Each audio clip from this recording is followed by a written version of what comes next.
স্বাগত সংবাদ সন্ধ্যায়। আপনাদের সাথে আছি আমি আতিফ আঞ্জুমান এবং আমি আলী আশরাফ। জানাবো বার্তা কক্ষের সর্বশেষ।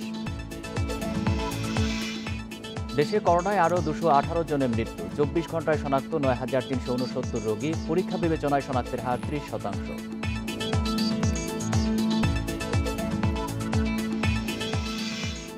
দু একদিনের মধ্যেই অ্যাস্ট্রাজেনেকার টিকার দ্বিতীয় ডোজ প্রয়োগ শুরু। 7 আগস্ট থেকে ইউনিয়ন পর্যায়ে টিকা কর্মসূচি।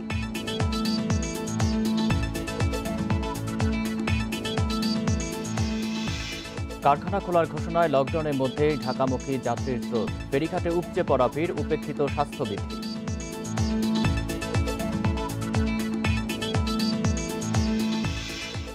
বিশিষ্টজনদের টার্গেট করতেন হেলেনা জাহাঙ্গীর। ফায়দা হাসিলে 10 থেকে 15 জনের সাইবার মনিটরিং টিম, বলছে র্যাব।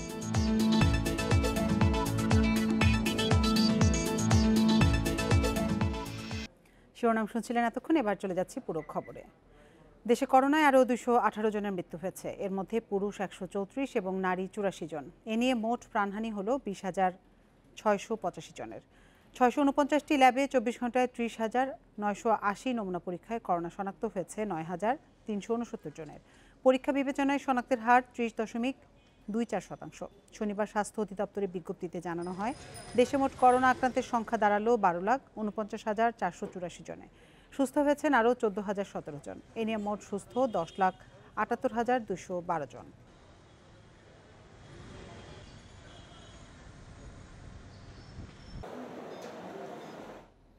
দু একদিনের মধ্যেই শুরু হতে যাচ্ছে অ্যাস্ট্রাজেনেকার টিকার দ্বিতীয় ডোজের প্রয়োগ। এছাড়াও 7 তারিখ থেকে সারা দেশে শুরু হতে যাচ্ছে ইউনিয়ন পর্যায়ে টিকা কর্মসূচি বলে জানিয়েছেন স্বাস্থ্যমন্ত্রী জাহিদ মালেক। বিকেলে শাহজালাল আন্তর্জাতিক বিমানবন্দরে জাপান থেকে আসা অ্যাস্ট্রাজেনেকার 7,81,320 ডোজ টিকা বুঝে নেওয়ার পর সাংবাদিকদের এসব কথা বলেন তিনি। এই 7 দিনে সারা দেশে 1 কোটি মানুষকে টিকা দেওয়ার টার্গেট রয়েছে সরকারের। এখন পর্যন্ত বিভিন্ন টিকার 1,21,00,000 ডোজ মজুদ আছে বলে জানান তিনি। এ সময় পররাষ্ট্রমন্ত্রী একে আব্দুল মোমেন বলেন, এত অল্প সময়ে আর কোনো দেশই এত টিকা সংগ্রহ করতে পারেনি। তিনি জানান, আগামী 2 মাসের মধ্যে দেশে প্রায় অর্ধেক জনগোষ্ঠীকে ভ্যাকসিনের আওতায় আনার চেষ্টা রয়েছে সরকারের।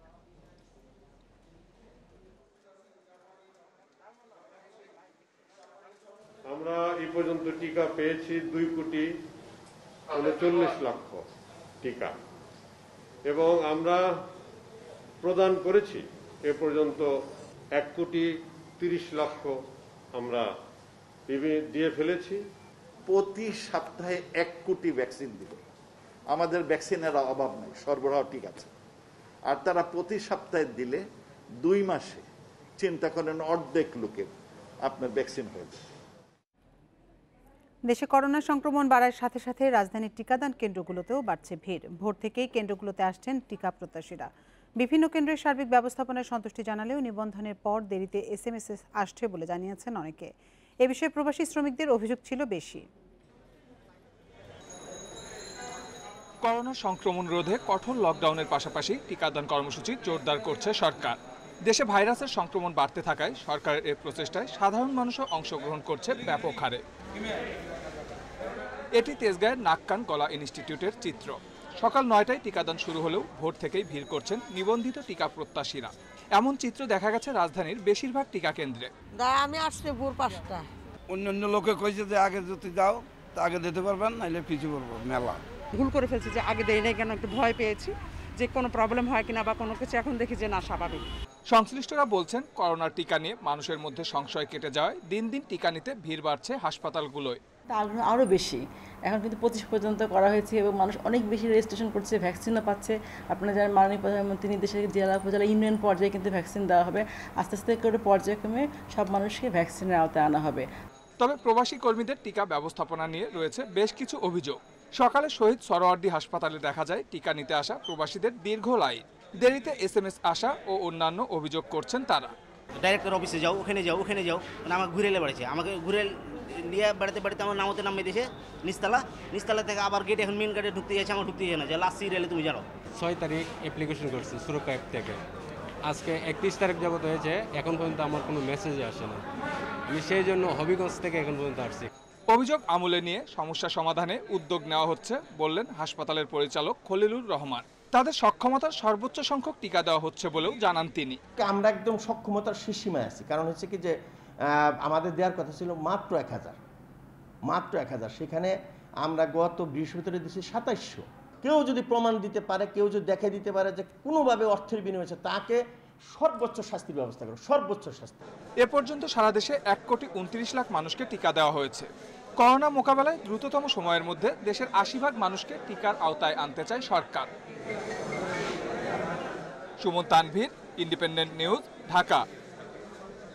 করোনা রোগীর জন্য শয্যা খালি নেই রাজধানীর বিশেষায়িত হাসপাতালগুলোতে। সরকারি 16টি হাসপাতালে প্রায় 4000 সাধারণ ও 380টি আইসিইউ শয্যা পেতে ঢাকা ও ঢাকার বাইরের নতুন রোগীদের অপেক্ষা করতে হচ্ছে দিনের পর দিন।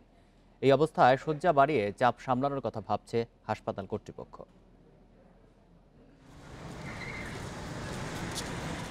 দেশের বিভিন্ন জেলা উপজেলা থেকে রাজধানীর সবচেয়ে বড় করোনা বিশেষায়িত ডিএনসিসি ডেডিকেটেড হাসপাতালে আসছে একের পর এক অ্যাম্বুলেন্স। রোগীর বাড়তি চাপে খালি নেই 212টি আইসিইউ এর একটিও। সাধারণ শয্যার জন্য অপেক্ষা করতে হচ্ছে ঘন্টার পর ঘন্টা। হাসপাতাল কর্তৃপক্ষ বলছে দেশের বিভিন্ন প্রান্ত থেকে আসা রোগীদের বেশিরভাগই সংকটাপন্ন। তাদের আইসিইউ চাহিদা মেটানো সম্ভব হচ্ছে না। আমাদের আইসিইউ একটা বেডও কিন্তু সকালেই খালি ছিল না। এর মধ্যে জেনারেল বেডে আমাদের এখন 64টা পেশেন্ট আমরা দিয়েছি যারা মডারেটলি সিরিয়াস আছে। এই হিসাবে আমাদের 559 জন পেশেন্ট আছে যারা আসছে, তারা মানে খুবই সিরিয়াস ছিল এবং তাদের আমরা নিতে পারিনি। একই অবস্থায় রাজধানীর শেখ রাসেল গ্যাস্ট্রোলিভার হাসপাতালেও সাধারণ ও আইসিইউ শয্যার সবই পরিপূর্ণ। আইসিইউ পেতে অপেক্ষা করতে হচ্ছে দিনের পর দিন। রোগীর চাহিদা আশঙ্কাজনক হারে বাড়ায় শয্যা বৃদ্ধির পরিকল্পনা কর্তৃপক্ষের। 16টা আইসিইউ ফুল থাকে, যখন একটা বেড খালি হয় আমাদের যেগুলো ভর্তি রোগী আছে, এখন পর্যন্ত ভর্তি রোগীর এই শুধু আমরা আইসিইউতে দিচ্ছি, বাইরে থেকে কোনো আইসিইউ রোগী আমরা নিতে পারছি না। আর বাকি হলো জেনারেল বেড আমাদের খালি হয় এবং আমাদের কিছু যে রিজার্ভ প্লেসগুলো আছে যেগুলোতে কিছু নন কোভিড রোগী এখন আছে, আমরা হয়তো নন কোভিড রোগী ভর্তি বাদ দিয়ে আমরা কোভিড রোগীগুলো নিচ্ছি। স্বাস্থ্যবিধি মেনে না চললে দেশে করোনা চিকিৎসা ভেঙে পড়ার শঙ্কা চিকিৎসকদের। ডিস্টেন্সিং মেনটেন করে না, করোনা হাসপাতালে আসছে তারপরে মাস্কটা পরে না, তাহলে আপনি কিভাবে রোগী কমাবেন? রোগী যদি কমাতে না পারেন, আপনি যদি রোগ বাধাতেই থাকেন, তাহলে কারো পক্ষে সম্ভব না এত লোককে সার্ভিস দেওয়া। রাজধানীর মুগদা, কুর্মিটোলা, সোহরাওয়ার্দী, কুয়েত মৈত্রী হাসপাতালেও নেই কোনো নতুন রোগীর ভর্তির সুযোগ। কেউ মারা গেলে বা সুস্থ হয়ে বাসায় ফিরলে তবেই মিলছে শয্যা। Buddhadeb Kundu, independent news, Dhaka. কাল থেকে রপ্তানিমুখী শিল্প কারখানা খোলার ঘোষণায় কঠোর লকডাউনেও সড়কের চিত্র পাল্টে গেছে অনেকটাই। মানুষের পাশাপাশি বেড়েছে যান চলাচল। রাজধানীর বিভিন্ন প্রবেশমুখে সকাল থেকেই দেখা গেছে মানুষের ভিড়। তবে গণপরিবহন বন্ধ থাকায় ভোগান্তিতে পড়েছেন তারা। বিভিন্ন জেলা থেকে ভেঙে ভেঙে কর্মস্থলে ফিরতে কয়েক গুণ বাড়তি ভাড়া গুনতে হচ্ছে জানালেন কারখানার কর্মীরা। করোনা রোধে লকডাউনের মাঝেই রোববার থেকে খুলছে গার্মেন্টস সহ রপ্তানিমুখী শিল্প কারখানা। তাই কাজে যোগ দিতে দলে দলে ঢাকায় ফিরছেন কর্মীরা। শনিবার সকাল থেকে ঢাকার প্রতিটি প্রবেশমুখে দেখা যায় কর্মজীবী মানুষের এমন ঢল। ঢাকায় ফেরা বেশিরভাগই পোশাক কারখানা ও বেসরকারি প্রতিষ্ঠানের কর্মী। গণপরিবহন না থাকায় রিক্সা, ভ্যান, মোটরসাইকেল, পিকআপে ভেঙে ভেঙে ফিরতে হচ্ছে তাদের। এতে ভোগান্তি ও খরচ কয়েক গুণ বেড়েছে জানালেন তারা। গার্মেন্টস খোলা অথচ গাড়ি ঘোড়া খোলা না, আমাদের পায়ে হাঁটা আসা লাগতেছে। কালকে থেকে অফিস খোলা হলো, বহুত কষ্ট করে এলাম, টাঙ্গাইল থেকে আসছি। ঢাকায় প্রবেশপথের চেকপোস্টগুলোই দেখা গেছে আইনশৃঙ্খলা বাহিনীর তৎপরতা। মানুষ ও গাড়ি থামিয়ে জানতে চাওয়া হয় চলাচলের কারণ। গণমাধ্যম সহ বিভিন্ন প্রতিষ্ঠানের ভুয়া স্টিকার ব্যবহার করে যাত্রী পরিবহনের জন্য বেশ কিছু যানবাহনকে করা হয় জরিমানা। এটা আসলে আমি এটা এতটা খেয়াল করিনি, স্যার বলার পরে আমি ওটা লক্ষ্য করছি। 2000 টাকা করে ভাড়া দিয়ে চিটাগাঙে যাচ্ছি, প্রেসটা ছিল, এই জিনিসটা আমরা ফলো করি না। বিভিন্ন মিডিয়া, সিটি কর্পোরেশন, সরকারি লোক লাগিয়ে অনেক গাড়ি ভাড়া মারতেছে, সেক্ষেত্রে আমরা আইনত ব্যবস্থা নিচ্ছি। লকডাউনের বিধিনিষেধ কার্যকরে ঢাকার ভেতর ছিল ভ্রাম্যমাণ আদালতের তৎপরতা। ওর বড় ভাই মারা গেছে কালকে, বীর মুক্তিযোদ্ধা, তো ওকে নিয়ে আসতেছি, এই জন্য কেন নিয়ে আসলাম তাকে, এটার জন্য বলছে 2000 টাকা জরিমানা দিতে হবে। গতকালকে আমার ছোট ভাইকে ভর্তি করছি এই হসপিটালে, 30 তারিখে। আজকে আমি গাড়ি নিয়ে যাচ্ছি, আমার গাড়ি তার করায় সিঙ্গেল দিয়ে 1000 টাকা জরিমানা করছে। কোন ডাক্তারের কাছে যাচ্ছেন ডাক্তারের নামটাও বলতে পারতেছেন না, কী কারণে যাচ্ছেন সেটাও বলতে পারতেছেন না। জাস্ট শুধু উনি বাসা থেকে একটা প্রেসক্রিপশন নিয়ে আসছেন, সেটা একটা অজুহাত দেখানোর জন্য। জানা যা কেউ একজন মারা গেছেন, কিন্তু আমরা তথ্য নিয়ে দেখেছি বাড়িতে কাউকে হয়তো ফোন দিয়েছি, কিন্তু দেখা যাচ্ছে না মৃত্যুর খবরটা মিথ্যে। তো তাদেরকে আমরা শাস্তির আওতায় এনেছি। লকডাউন ভাঙা ও স্বাস্থ্যবিধি না মানায় রাজধানীর অলিগলিতে অভিযান চালিয়ে আটক করা হয় অনেককে। মাহমুদ শরীফ, ইন্ডিপেন্ডেন্ট নিউজ, ঢাকা। লকডাউনের মধ্যেই ঢাকামুখী মানুষ, এ নিয়ে আরও জানাতে রাজধানীর আব্দুল্লাপুর থেকে যোগ দিচ্ছেন সহকর্মী নাহিদ কামাল। নাহিদ, আব্দুল্লাপুরের এই মুহূর্তের পরিস্থিতি কেমন দেখছেন, আর ঢাকার প্রবেশ পথে এখনো মানুষের ভিড় রয়েছে কিনা? যে আসলে যখন কঠোর লকডাউনের ঘোষণা দিয়েছিল সরকার, এরপর থেকেই যেটি দেখা গিয়েছে 23 তারিখ থেকে যেহেতু কঠোর লকডাউনের ঘোষণা ছিল, 23 তারিখের আগে বেশ কিছু মানুষ ঢাকায় ফিরেছিল। তবে কালকে থেকে যেহেতু আপনার বলা চলে গার্মেন্টস সহ বিভিন্ন শিল্প কলকারখানা খোলার ঘোষণা রয়েছে, সেই মারফতে রাজধানীর যেসব প্রবেশপথগুলো রয়েছে সেগুলোতে কিন্তু উচ্চ পড়া ভিড় আমরা লক্ষ্য করেছি সকাল থেকে। এখন আমি যে জায়গাটিতে দাঁড়িয়ে আছি, এটি হচ্ছে আপনার আব্দুল্লাপুর এলাকা। এখানে বলা চলে হাজার হাজার মানুষ তাদের কর্মস্থলে ফেরার জন্য এই পথটি ব্যবহার করে তাদের গন্তব্যে যাচ্ছেন, এবং তাদের অনেকের সাথে আমরা কথা বলে যে বিষয়টি জানতে পেরেছি, তারা যেটি বলছেন, যেহেতু আগামীকাল থেকে তাদের কর্মস্থলে যোগ দিতে হবে, সেই বিষয়টি মাথায় রেখেই তারা ঝুঁকি নিয়ে এক প্রকার ঢাকায় ফিরছেন, এবং সরকারি যে বিধিনিষেধ বা সরকারি যে নির্দেশনা সেটি কারো মধ্যে আমরা কিন্তু পরিলক্ষিত হতে দেখিনি। সেই ক্ষেত্রে আমরা যেটি দেখেছি, সকাল থেকে বিভিন্ন পয়েন্টে সায়দাবাদ, যাত্রাবাড়ি বা সাইনবোর্ড, আব্দুল্লাপুর, গাবতলী সহ বিভিন্ন প্রবেশপথগুলো যেগুলোতে রয়েছে সেগুলোতে যেমন উপচে পড়া ভিড়, একেবারে স্বাস্থ্যবিধি উপেক্ষা করে মানুষ তাদের গন্তব্যে যাচ্ছেন। আইনশৃঙ্খলা বাহিনীর চেকপোস্ট বিভিন্ন জায়গায় আমরা দেখেছি, তবে কার্যত পক্ষে সেই সব চেকপোস্ট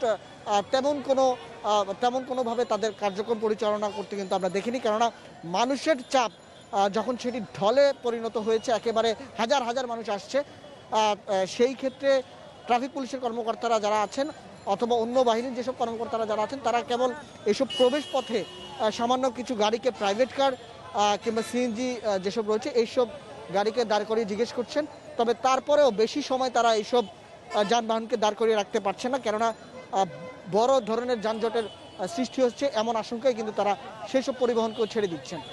আর এছাড়া যেহেতু শিল্প কলকারখানার পক্ষ থেকে জানানো হয়েছে যে কাল থেকে তাদের শ্রমিকরা যারা আছেন কর্মক্ষেত্রে যোগ দিতে হবে, সেই বিষয়টি মাথায় রেখে তারা শ্রমিকরা ঢাকায় ফিরছেন। যদিও জনপ্রশাসন মন্ত্রণালয়ের পক্ষ থেকে বলা হয়েছিল যে গার্মেন্টসের আশপাশের এলাকায় যারা অবস্থান করছেন তারা আগামীকাল থেকে তাদের কর্মক্ষেত্রে যোগ দিতে, তবে যারা বাইরে আছেন তারা যোগ না দিলেও তাদের কর্মক্ষেত্রে তেমন সমস্যা হবে না, এমন ঘোষণা জনপ্রশাসন মন্ত্রণালয়ে থাকলেও মানুষ কিন্তু তাদের কর্মে যোগ দেওয়ার জন্য আজকে একেবারে সকল কিছু স্বাস্থ্যবিধি উপেক্ষা করেই ঢাকায় ফিরছেন। রাজধানী আব্দুল্লাপুর থেকে ঢাকায় ফেরা মানুষের সবশেষ তথ্য জানাচ্ছিলেন সহকর্মী নাহিদ কামাল। কাজে যোগ দিতে লকডাউনের মধ্যেই দেশের বিভিন্ন জেলা থেকে রাজধানী ও তার আশপাশের কর্মস্থলে ফিরছেন মানুষ। রোববার থেকে রপ্তানিমুখী কলকারখানা খোলার ঘোষণায় সকাল থেকে ফেরিঘাটগুলোতে ছিল মানুষের ব্যাপক ভিড়। চাপ রয়েছে বিভিন্ন সড়ক মহাসড়কেও। স্বাস্থ্যবিধির তোয়াক্কা না করে কর্মস্থলে ফিরতে মরিয়া মানুষ। দেখে বোঝার উপায় নেই, দেশে প্রতিদিন করোনা সংক্রমণে 200-এর বেশি প্রাণহানি ঘটছে। রোববার থেকে কারখানা খোলার ঘোষণায় বাধ্য হয়ে সবাই ফিরছেন ঢাকায়। শত শত মানুষের ভিড়ে স্বাস্থ্যবিধি নিয়ে ভাবার সুযোগ নেই কারো। ভোর থেকে রাজবাড়ির দৌলতদিয়া ও মাদারীপুরে বাংলাবাজার ঘাটে দেখা গেছে ঢাকামুখী মানুষের উপচে পড়া ভিড়। অ্যাম্বুলেন্স সহ অল্প কয়েকটি গাড়ি বাদে পুরো ফেরিতে কেবল মানুষ।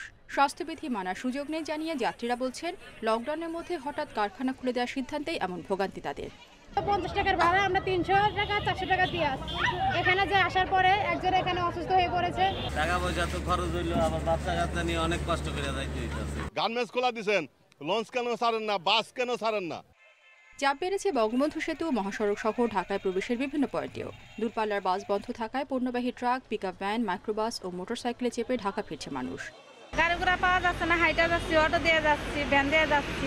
গাড়ি ঘোড়া বন্ধ রেখে আমাদের যে মেল কারখানা খুলে দিল, আমরা কিভাবে যাবো? চাকে যে যাবো, চাকের অবস্থাটা দেখেন। তাহলে করোনা প্রতিরোধের জন্য যে লকডাউনটা দিল, এই লকডাউনটা থাকলো কই? এদিকে কঠোর লকডাউনের নবম দিনে অনেকটাই শিথিল প্রশাসনের অবস্থান। চট্টগ্রাম, সিলেট, বগুড়া সহ বেশিরভাগ নগরীর সড়কে বেড়েছে মানুষ ও যানবাহনের চলাচল। কিছু কিছু স্থানে প্রশাসনের চোখ ফাঁকি দিয়ে খুলেছে দোকানপাটও। বিভিন্ন অজুহাতে এরকম বের হচ্ছে, তারপরেও আমরা জিজ্ঞাসাবাদ করছি, জিজ্ঞাসাবাদ করে যদি দেখি তাদের এটা যথাযথ হচ্ছে না, অযৌক্তিক, তাহলে আমরা তার বিরুদ্ধে ব্যবস্থা নিচ্ছি। মানুষের চাপ বাড়ায় লকডাউন কার্যকর কঠিন হয়ে পড়ছে বলছে প্রশাসন। করোনা সংক্রমণ নিয়ন্ত্রণে ব্যক্তি সচেতনতা বাড়ানোর উপর জোর দিয়েছেন তারা। Reshma Nandi, independent news. IPTV জয়যাত্রার নামে হেলেনা জাহাঙ্গীরের কয়েক কোটি টাকা চাঁদাবাজির প্রমাণ পেয়েছে র্যাব। প্রতিনিধি নিয়োগ থেকে শুরু করে সংবাদ প্রচার বা লাইভ করার জন্য প্রতিনিধিদের টাকা দিতে হয়েছে বলে অভিযোগ উঠেছে। ভুক্তভোগীরা বলছেন বিনা বেতনে চাকরিচ্যুত করা হয়েছে অন্তত 50 জনকে। র্যাবের ধারণা এমন আরও 18টি আইপিটিভির মালিক হেলেনা। যখন নিয়োগ নিচ্ছে তখন তো বলে নাই আপনারা যে প্রতি মাসে টাকা দিতে হবে। নিউজ আসবে না, নিউজ আসলে এখন আপনাকে কমার্শিয়াল দিয়ে নিউজ দিতে হবে। জয়যাত্রা টিভির ভোলা প্রতিনিধির কাছ থেকে এভাবেই চাওয়া হয়েছিল চাঁদা, আর তা না দেয়ায় চাকরি হারাতে হয় তাকে।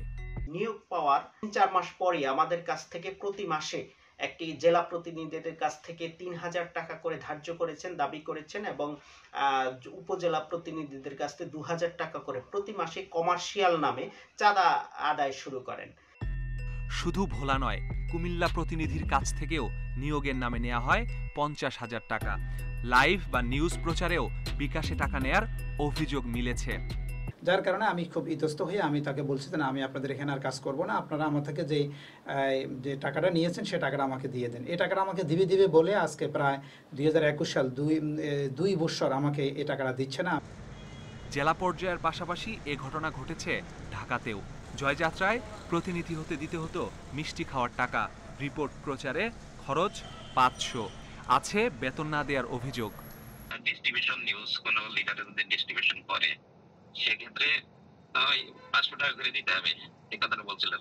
চাকরি তো আর না, চাকরি তো বেতন দেয়, এখানে তো কোনো বেতন নাই। তখন আমার নিয়োগটা দেয় না, এই হিসেবে মানে 5,000 টাকা দিচ্ছিলাম, তারপর আমার কাছে কিছু লিস্টের খাবার পাইনি। জয়যাত্রার চেয়ারম্যান হেলেনা জাহাঙ্গীরকে গ্রেপ্তারের পর অফিসে তল্লাশি চালায় র্যাব। সেখানে পাওয়া 10টি ক্যাশ মেমো দেখে র্যাব বলছে তাতে কয়েক কোটি টাকা চাঁদাবাজির প্রমাণ মিলেছে। মধ্যপ্রাচ্যে প্রতিনিধি নিয়োগেও টাকা নিয়েছেন হেলেনা। জেলা ভিত্তিকভাবে নিয়োগ হয়েছে, যারা বিদেশে বিভিন্ন জায়গায় তার টিভি চ্যানেলের প্রতিনিধি হিসেবে নিয়োগ হয়েছে, বিভিন্ন আইডি কার্ড ব্যবহার করছে জয়যাত্রা টেলিভিশনের নামে, উনি ওদের কাছ থেকে নিয়মিত চাঁদা সংগ্রহ করতেন। র্যাব বলছে টিভি খুলে চাঁদাবাজির পাশাপাশি 10 থেকে 15 জনের একটি সাইবার মনিটরিং টিম ছিল হেলেনার। এদের ব্যবহার করত বিশিষ্টজনদের ঘায়েলে। হেলেনা জাহাঙ্গীরকে নিয়ে বিভিন্ন সময় নেতিবাচক মন্তব্য করেছে, তাদেরকেও এই যে ওনার যে সাইবার যে গ্রুপটি রয়েছে যারা সামাজিক যোগাযোগ মাধ্যমে ওনার জন্য কাজ করত, তাদেরকে বিভিন্নভাবে ঘায়েল করা, অপমান করা। জয়যাত্রা সহ 18টি আইপিটিভির মালিক হেলেনা, এমন তথ্যে সেসবের খোঁজ করছে RAB. Masudur Rahman, independent news, Dhaka. শনিবার 10টায় 10 মিনিট এই স্লোগানে উত্তর ঢাকার মেয়রের আহ্বানে সাড়া দিচ্ছেন নগরবাসী। সে সময় অনেককেই বারান্দার টব, ছাদ বাগান পরিষ্কার করতে দেখা গেছে। তারা সরিয়ে দিয়েছেন বাড়ির সামনে জমে থাকা পানি। নিজেও এতে অংশ নিয়ে ডেঙ্গু মোকাবেলায় সামাজিক আন্দোলন গড়ে তোলার আহ্বানও জানান মেয়র আতিক। স্বাস্থ্য অধিদপ্তরের জরিপ বা সিটি কর্পোরেশনের অভিযান, রাজধানীর বাসাবাড়িতেই এডিসের লার্ভা মিলছে বেশি। তাই ডেঙ্গু প্রতিরোধে শনিবার সকাল 10টায় 10 মিনিট স্লোগানে নিজের বাসা পরিষ্কারের আহ্বান উত্তর ঢাকার মেয়রের। তার এ আহ্বানে সাড়াও দিয়েছেন নগরবাসী। 54 ওয়ার্ডের অনেক বাসিন্দাই সে সময় নিজ ছাদ বাড়ি পরিষ্কার করেন। বারান্দার টব, ছাদ বাগান, বাড়ির সামনে জমে থাকা পানি সরিয়ে দেন তারা। ওনারা যতই চেষ্টা করুক, আসলে এইভাবে সম্ভব না যদি আমরা নিজেরা সচেতন না হই। এই জন্যই আজকে আমি আমার নিজের আঙিনা পরিষ্কার করেছি এবং সবাইকে আমি বলবো নিজের আঙিনা পরিষ্কার করুন, নিজের পরিবারকে সুস্থ রাখুন। আমরা নিজেরা চেষ্টা করি আমাদের আশপাশটা যাতে পরিষ্কার থাকে, আমরা নিজেরা ঘর পরিষ্কার থাকে, আমরা যাতে নিরাপদ, সবাই নিরাপদ থাকি ডেঙ্গু থেকে অন্তত পক্ষে। নিজেরা যদি সচেতন না হই তাহলে কিন্তু ডেঙ্গু প্রতিরোধ করা সম্ভব নয়। ডেঙ্গু প্রতিরোধে নিজের বাসা পরিষ্কার করেছেন মেয়র নিজেও। ফ্রিজের নিচে জমা পানি, ছাদ বাগান, বাড়ির সামনে জমে থাকা পানি সরিয়েছেন তিনি। মালিপ্লেন্ট গাছ কিন্তু এখানে একটা। শনিবার যারা সময় পাননি তাদের সপ্তাহের যে কোনো দিন পরিচ্ছন্নতার কাজ করার আহ্বানও জানান আতিকুল ইসলাম। ডেঙ্গু মোকাবেলায় সবাইকে পাশে চান তিনি। যার বাসা বাড়ি আমরা পরিষ্কার করে ফেলি, যে কনস্ট্রাকশন কোম্পানি আছে সেগুলার যারা দায়িত্বে যারা আছে পরিষ্কার করে ফেলি, বাসা বাড়ি পরিষ্কার করি, ছাদ পরিষ্কার করি। আমি আমার নিজের বাড়ি পরিষ্কার করেছি, আসুন আপনার বাড়ি আপনি পরিষ্কার করুন। আপনার বাড়ি, অফিস আদালত, কনস্ট্রাকশন কোম্পানি, ল্যান্ড ডেভেলপার যে যেটা করছি। এডিস মশা নির্মূলে সামাজিক আন্দোলন গড়ে তোলার আহ্বানও জানান উত্তর ঢাকার মেয়র। Adilur Rahman, independent news, Dhaka.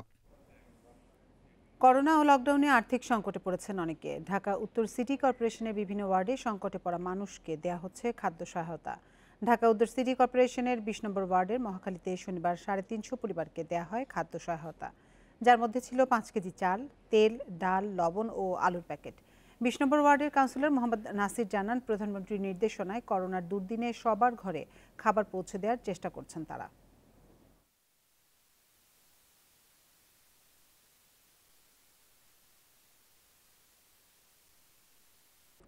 রাজধানীর কামরাঙ্গীর চরে নিজ বাসা থেকে আজ তরিকুল ইসলাম খোকন নামের এক ব্যবসায়ীর মরদেহ উদ্ধার করেছে পুলিশ।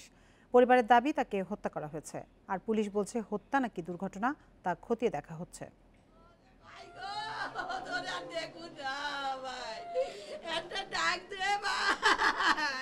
ভাইকে হারিয়ে এভাবেই বিলাপ করছেন বড় বোন। শনিবার সকালে ব্যবসায়ী তরিকুল ইসলাম খোকনের পোড়া মরদেহ উদ্ধার করা হয় কামরাঙ্গীর চরের কোম্পানির ঘাট এলাকায় তার ভাড়া বাসা থেকে। পরিবার বলছে শ্বশুরবাড়ির লোকজন খোকনকে হত্যা করেছে। বোন একটা থাকে হোলি ফ্যামিলিতে, বোনাই থাকে একটা, তারাও এখন তো আসে না। এখন একটা বাজে গেছে না, সবাই খবর পাইছে, তারা তো আসবে। তার শালা ঢাকা থাকে, কেউই আসে নাই। বাড়িতে ফোন দিয়েছে, বউ একটু ফোন দেয় আর ফোন দেয় নাই, কোনো যোগাযোগ করে না, একটা ফোনও দেয় নাই যে কি অবস্থা হয়েছে লাশের বা কিছু আমাকে ফোন আসে নাই। তাহলে এখন এরা সন্দেহ কারে হয়? আর ঘটনাস্থল থেকে আলামত সংগ্রহ করেছে পুলিশ ও সিআইডির ক্রাইম সিন ইউনিট। প্রাথমিকভাবে হত্যার আলামতও পেয়েছে পুলিশ। আগুনটা কি কয়লার স্ট্যান্ড থেকে আসছে না ওই শিলপাটাটাকে কেন্দ্র করে যে আছে, যেহেতু একটু সন্দেহ তো থেকেই যায় যে কিছু ঘটেছে কিনা। তো এখন তাকে কি কেউ হত্যা করে আগুন ধরিয়েছে নাকি দুর্ঘটনা, এই বিষয়টা আমরা, নাকি দুর্ঘটনাবশত আগুন ধরেছে, এই বিষয়টা আমরা তদন্ত করছি। 1996 সালে বিয়ে করেন তরিকুল ইসলাম খোকন। তিনি কামরাঙ্গীর চরে প্লাস্টিকের খেলনার ব্যবসা করতেন। Khaled Raihan, independent news, Dhaka. দেশের দক্ষিণ পশ্চিমাঞ্চলে অবস্থান করা স্থল নিম্নচাপটি সরে গেছে ভারতের বিহারের দিকে। এতে আগামী কয়েকদিন বৃষ্টির প্রবণতা কিছুটা কম থাকবে। বৃষ্টি কমলে বাড়বে ভ্যাপসা গরম। এদিকে দেশের উপকূলীয় এলাকায় ৩ নম্বর স্থানীয় সতর্ক সংকেত এখনও বহাল রাখা হয়েছে। শনিবার সকাল থেকে মেঘলা আকাশ দেখা গেছে রাজধানীতে। দুপুরের দিকে হালকা বৃষ্টির পর দেখা মেলে রোদের। রাজধানীতে দিনের সর্বোচ্চ তাপমাত্রা ছিল ৩২.২ ডিগ্রি সেলসিয়াস। এই আবহাওয়া মানে কাজ করে হেবি মজা, রোদ নাই তো শরীর পরিশ্রম কম হয়, গাড়ি চালে মজা পাওয়া যায়। এই আবহাওয়াটা যদি আমাদের আরও কিছুদিন এরকম ভালোভাবে থাকে তাহলে আমরা চলে ফিরে এবং শান্তি শৃঙ্খলার মতন খুব শান্তিতে চলাফেরা করতে পারবো। দেশের দক্ষিণ পশ্চিমাঞ্চলে অবস্থান করা নিম্নচাপের প্রভাবে কয়েকদিন ধরে ভারী বৃষ্টিপাত হয়েছে। তবে আবহাওয়া অধিদপ্তর জানিয়েছে নিম্নচাপটি সরে গেছে ভারতের বিহারের দিকে, তাই আগামী কয়েকদিন বৃষ্টির প্রবণতা কিছুটা কম থাকবে। স্থল নিম্নচাপের জন্য আসলে যে বৃষ্টিপাত, ওটা মূল বৃষ্টিপাত ওটা চলে গেছে আর কি। আপাতত ওই ধরনের বড় বৃষ্টিপাত বা ভারী বৃষ্টিপাত হওয়ার সম্ভাবনা আপাতত কম, এবং কন্টিনিউয়াসলি যে বৃষ্টিপাত হওয়া ওটার পরিমাণ ধীরে ধীরে কমে যাবে। তবে বর্ষার যে বৃষ্টিটা একটু থাকবে। আবহাওয়া অফিস জানিয়েছে বৃষ্টি কমলেও আগামী কয়েকদিন থাকতে পারে ভ্যাপসা গরম। Jahanara Parvin, Independent news, Dhaka. পার্শ্ববর্তী দেশগুলোর তুলনায় বাংলাদেশে বিনিয়োগকারীরা সহজে কোম্পানি গঠন করতে পারেন। এছাড়া দেশে বিনিয়োগের জন্য সব ধরনের সুবিধা মিলবে বলে জানান প্রধানমন্ত্রীর বেসরকারি শিল্প ও বিনিয়োগ উপদেষ্টা সালমান এফ রহমান। যুক্তরাষ্ট্রের লস অ্যাঞ্জেলেস শহরে পুঁজিবাজার নিয়ন্ত্রক সংস্থা বিএসইসি আয়োজিত রোড শোয়ের তৃতীয় সেশনে এসব কথা বলেন তিনি। বাংলাদেশের অর্থনীতির সম্ভাবনা তুলে ধরে বিদেশি ও প্রবাসী বিনিয়োগ আকর্ষণে যুক্তরাষ্ট্রের 4টি গুরুত্বপূর্ণ শহরে 10 দিনের রোড শোর আয়োজন করেছে পুঁজিবাজার নিয়ন্ত্রক সংস্থা বিএসইসি। ইতিমধ্যে নিউ ইয়র্ক এবং ওয়াশিংটনে রোড শো শেষ হয়েছে। লস অ্যাঞ্জেলেসে রোড শোর তৃতীয় সেশনে বিনিয়োগের ক্ষেত্রে কিছু সংকটের কথা তুলে ধরেন প্রবাসী বিনিয়োগকারীরা। মেক্সিকোতে আমদানি রপ্তানির অনুমতি পেতে 2 থেকে 3 দিন সময় লাগে, কিন্তু বাংলাদেশের বেলায় তা সপ্তাহখানেক লেগে যায়। মেক্সিকো ও অন্যান্য দেশের মতো সুবিধা পেলে বাংলাদেশে বিনিয়োগ বাড়বে। বিনিয়োগের নানা সম্ভাবনার কথা তুলে ধরে প্রধানমন্ত্রীর উপদেষ্টা সালমান এফ রহমান বলেন, পার্শ্ববর্তী দেশের তুলনায় বাংলাদেশে যে কোনো বিনিয়োগকারী সহজে কোম্পানি গঠন করতে পারবেন। আমি মনে করি প্রত্যেক প্রবাসী বাংলাদেশের প্রতিনিধিত্ব করে। এটি একটি নতুন বাংলাদেশ। 10 বছর আগেও কল্পনা করা যেত না বাংলাদেশের মাথাপিছু আয় ভারত ও পাকিস্তানের চেয়ে বেশি হবে, কিন্তু এখন তা বাস্তবতা। শিক্ষা ও নারীর ক্ষমতায়নের ফলে বাংলাদেশের জনসংখ্যা বৃদ্ধির হার দক্ষিণ এশিয়ার মধ্যে সর্বনিম্ন। দেশের বিদ্যুৎ খাতের আমূল পরিবর্তন এসেছে, যার ফলে নতুন নতুন প্রতিষ্ঠান তৈরি হচ্ছে। Companies like Minister, companies like Butterfly, there are so many white goods companies which have now come up. দেশের উন্নয়ন তুলে ধরতে প্রবাসীদের আহ্বানও জানান সালমান এফ রহমান। এ সময় বিএসসিসি চেয়ারম্যান বলেন, যুক্তরাষ্ট্রের সহায়তা নয়, দেশটির অংশীদার হতে চায় বাংলাদেশ। রোড শোতে ভালো সাড়া মিলছে বলেও জানান তিনি। আমরা কিন্তু এখন আসছি বিজনেস পার্টনার ইনভেস্টরদেরকে ইনভাইট করতে। অনেকে এখনই বিনিয়োগে আগ্রহী, তো তারা নিশ্চয়ই খুব শীঘ্রই বাংলাদেশে আসবে। তাছাড়া রিটেল ইনভেস্টররাও এখন ছোট ছোট ইনভেস্টমেন্ট নিয়ে আসা শুরু করবে। তো আমরা আমাদের এই মোমেন্টাম তৈরি করাটাই ছিল আমাদের কাজ। এ সময় বাংলাদেশের পানি ও পয়ঃনিষ্কাশন খাতের উন্নয়নে প্রবাসীদের বিনিয়োগ করার আহ্বান জানান ঢাকা ওয়াসার ব্যবস্থাপনা পরিচালক তাকসিমে খান। ব্যবসা বাণিজ্য ও সামগ্রিক অর্থনীতিতে অংশীদার হওয়ার সামর্থ্য ও সক্ষমতা রয়েছে বাংলাদেশের। বাংলাদেশে বিনিয়োগের মাধ্যমে বিশ্বের বিভিন্ন দেশে পণ্য রপ্তানি করে শুল্কমুক্ত সুবিধা পেতে পারেন প্রবাসী বিনিয়োগকারীরা। বিএসসিসি আয়োজিত এই রোড শোতে এসব সুবিধা অর্জনে প্রবাসী বিনিয়োগকারীদের বিনিয়োগের আহ্বান জানালেন সরকারের নীতি নির্ধারকেরা। যুক্তরাষ্ট্রের লস অ্যাঞ্জেলেস থেকে উম্মুনাহার আজমি, ইন্ডিপেন্ডেন্ট নিউজ। বিশ্বে গত 4 সপ্তাহে 80% বেশি বেড়েছে করোনা সংক্রমণ।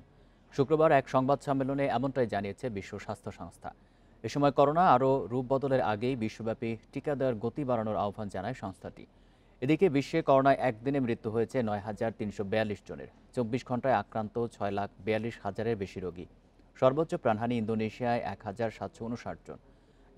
একদিনে সবচেয়ে বেশি 99,500 নতুন রোগী শনাক্ত হয়েছে যুক্তরাষ্ট্রে, যা 12 ফেব্রুয়ারির পর একদিনে সর্বোচ্চ। দেশটিতে এক সপ্তাহে সংক্রমণ বেড়েছে 51%, আর 20% বেড়েছে করোনায় প্রাণহানি। বিশ্বে করোনায় প্রাণহানি ছাড়িয়েছে 42,23,000, আক্রান্ত 19,79,00,000-এর বেশি। আফগানিস্তানের হেরাত প্রদেশের জাতিসংঘের কার্যালয়ের কাছে হামলা চালিয়েছে তালেবান। শুক্রবার নিরাপত্তা বাহিনী ও তালেবানের এই সংঘর্ষে এক আফগান নিরাপত্তা কর্মী নিহত হয়েছে। আফগানিস্তানে জাতিসংঘের সহায়তা মিশনের এক বিবৃতিতে বলা হয়, সরকার বিরোধীরা এই হামলা চালিয়েছে। হেরাতের জাতিসংঘের প্রধান প্রাঙ্গণে রকেট, গ্রেনেড হামলা ও গুলি চালানো হয় বলে জানায় সংস্থাটি। এছাড়া এই হামলার ঘটনায় জাতিসংঘের কোনো কর্মী আহত হয়নি বলে জানিয়েছে আফগানিস্তানে জাতিসংঘের সহায়তা মিশন। হামলার ফলে হেরাতের ইঞ্জিল ও গুজারা বিভাগ ছেড়ে পালিয়ে যাচ্ছে বেসামরিক নাগরিকরা।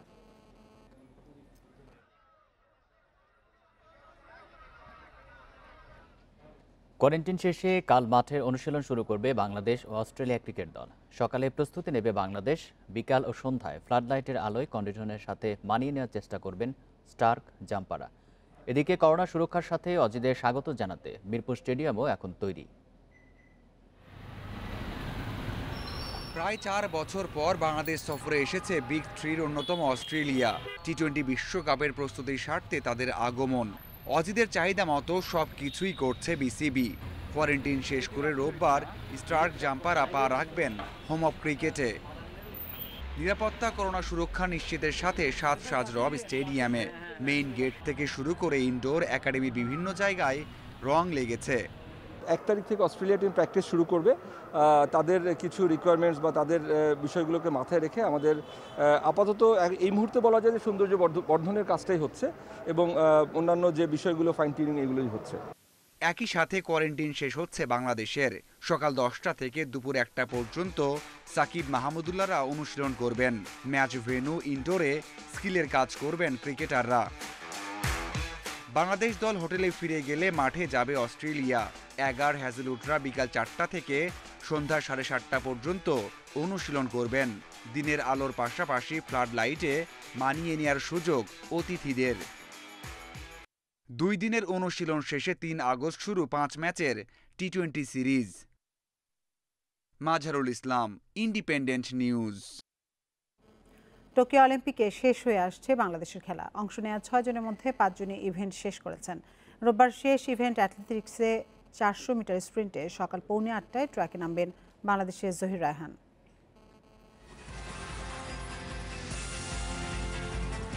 অলিম্পিকে বাংলাদেশের যাত্রা শুরু 1984 সালে। এখন পর্যন্ত বলার মতো কোনো ফলাফল নেই। অতীতের মতো তাই অংশগ্রহণই শেষ কথা। বিগেজ, সোয়ান, আর্তের লাল সবুজদের পারফরমেন্স এবার মন্দ নয়। আর্চার রোমান সানা আর দিয়া সিদ্দিকির পারফরমেন্স ভবিষ্যতের স্বপ্ন দেখাচ্ছে।